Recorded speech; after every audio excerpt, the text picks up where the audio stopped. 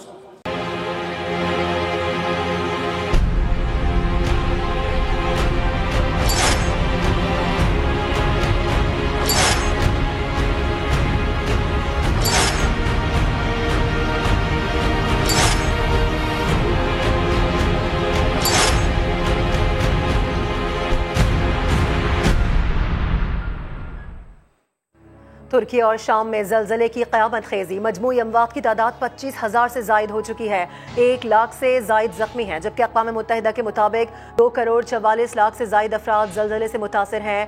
زلزلہ زدہ علاقوں میں آفٹر شاکس کا سلسلہ بھی جاری ہے، ریسکیو میں مشکلات کا سامنا ہے۔ ادھر شام کا برا حال ہے، وہاں امداد پہنچ رہی ہے، نہ ہی ریسکیو ٹیمز۔ ترکی اور شام میں زلزلہ، انسانی بحران شدت اختیار کر گیا، 6 روز گزر گئے اور ہر گزرتا دن تباہی کی نئی داستان سنا رہا ہے۔ خاندان کے خاندان اجڑ گئے، بچے یتیم ہو گئے، ان میں وہ نومولود بھی شامل ہیں جنہوں نے دنیا میں آنے کے بعد اپنی ماں کا لمس تک محسوس نہیں کیا۔ تباہ کن زلزلے کے بعد اب بھی آفٹر شاکس کا سلسلہ جاری ہے، جس سے ریسکیو اہلکاروں کو سخت مشکلات کا سامنا ہے۔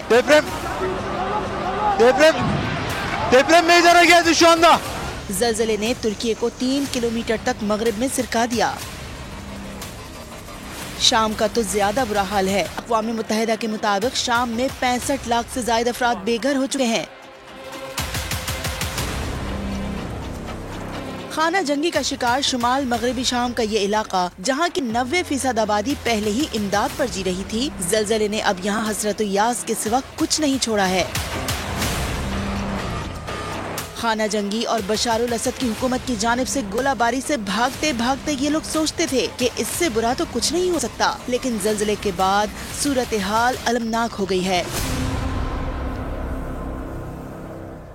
شامی شہری اب مایوس ہو چکے ہیں، انہیں ڈر ہے کہ سردی اور بھوک اب ان کی جان لے لے گی۔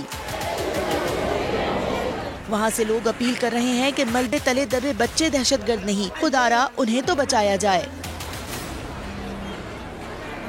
اقوام متحدہ کے مطابق 9 لاکھ سے زائد افراد کو ہنگامی طور پر غذا اور صاف پانی کی ضرورت ہے۔ امریکہ نے 6 ماہ کے لیے شام پر سے پابندیاں اٹھا لی ہیں، جس کے بعد وہاں امداد پہنچنے کی کچھ امید پیدا ہوئی ہے۔ ممالک کے مندوبین اور پوری دنیا بھر سے جو بحریہ ہے اس کے نمائندگان یہاں موجود ہیں۔ ایکسپو میں ان کے سٹالز موجود ہیں، دنیا بھر سے انہوں نے پارٹیسپیٹ کیا ہے۔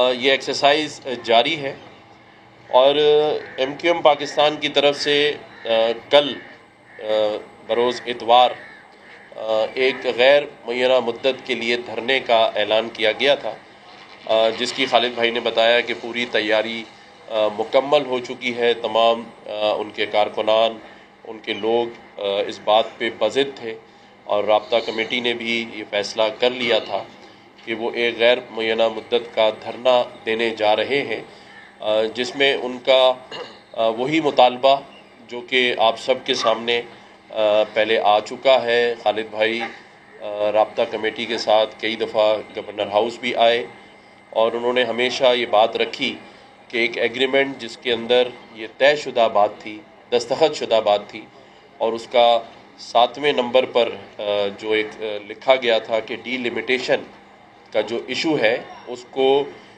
مل جل کر حل کیا جائے گا۔ تو MQM کی یہ ڈیمانڈ تھی کہ بلدیاتی الیکشن سے پہلے ڈی لمیٹیشن کا جو بھی پرابلم تھی اس کو ریزالو کیا جائے گا۔ MQM کی ڈیمانڈ تھی کہ تقریباً 73 حلقوں میں یہ پرابلم ہے اس کو ٹھیک کیا جائے، لیکن بہت سارے جب مذاکرات ہوئے تو پیپلز پارٹی کے دوستوں نے یہ مانا کہ ٹھیک ہے ہم 53 حلقوں میں اس بات کو ہم بھی مانتے ہیں اور اس کو ایڈریس کرتے ہیں، اور انہوں نے اس بات کو مان کر یہ تسلیم کر لیا تھا کہ وہاں ایشوز ہیں۔ لیکن میں بلکہ یہ بھی بتاتا چلوں کہ ابھی راستے میں جب میں آ رہا تھا تو میری چیف منسٹر صاحب سے بھی بات ہوئی اور بلاول صاحب سے بھی میری بات ہوئی۔ چیف منسٹر صاحب کا یہ کہنا تھا کہ الیکشن سے پہلے ہی ہم یہ چاہتے تھے کہ الیکشن پہ کوئی سوال نہ اٹھے۔ MQM پاکستان ایک بڑی سیاسی جماعت ہے، ایک حقیقت ہے، اور ہم نے اس کو مانتے ہوئے الیکشن کمیشن کو یہ خط لکھ دیا تھا اور نوٹیفیکیشن بھی کر دیا تھا 10/1 کا نوٹیفائی ہو گیا تھا کہ یہ 53 حلقوں میں ریلیمیٹیشن جو ہے وہ دوبارہ کی جائے گی، حلقے بڑھائے جائیں گے۔ لیکن کسی بھی وجہ سے الیکشن کمیشن نے یہ بات نہیں مانی اور انہوں نے پھر اس الیکشن کا انعقاد کرا دیا، جس پر کراچی کی عوام نے بھی سوالیہ نشان اٹھایا ہے، اور مختلف آرگنائزیشنز جو یہاں کام کر رہی تھیں الیکشن میں ووٹنگ تناسب کے حوالے سے، انہوں نے بھی اس بات کو ہر جگہ پر میڈیا کے سامنے اجاگر کیا کہ بہت جگہوں پر تو نہ ہونے کے برابر تھا ووٹرز کا تناسب۔ تو ان سب باتوں کو لے کر MQM پاکستان نے یہ ڈیسائیڈ کیا تھا کہ وہ کل ایک دھرنا دینے جا رہے ہیں۔ میں نے خالد بھائی کے سامنے اور رابطہ کمیٹی کے معززین کے سامنے یہ بات رکھی، یہ درخواست رکھی کہ ایک ایسی جو ایکسرسائز ہے جو پاکستان کی سلامتی اور پاکستان کے ایک پازیٹیو امیج کے لیے کی جا رہی ہے، تو اس میں اگر کل کا دھرنا اسٹارٹ ہوتا ہے اور غیر معینہ مدت کے لیے ہے تو اس سے ہو سکتا ہے کہ کوئی افیکٹ پڑے، اور جو انٹرنیشنل میڈیا آیا ہوا ہے پاکستان، کراچی خاص طور پہ، تو اس کا کوئی نیگیٹو امپیکٹ لے پاکستان کے لیے۔ حالانکہ پہلے بھی بہت ساری سیاسی جماعتوں کے سامنے یہ بات رکھی گئی تھی جب چائنا کے پریزیڈنٹ آ رہے تھے، لیکن انہوں نے تو اس بات کو نہیں مانا، اس کو ریفیوز کیا۔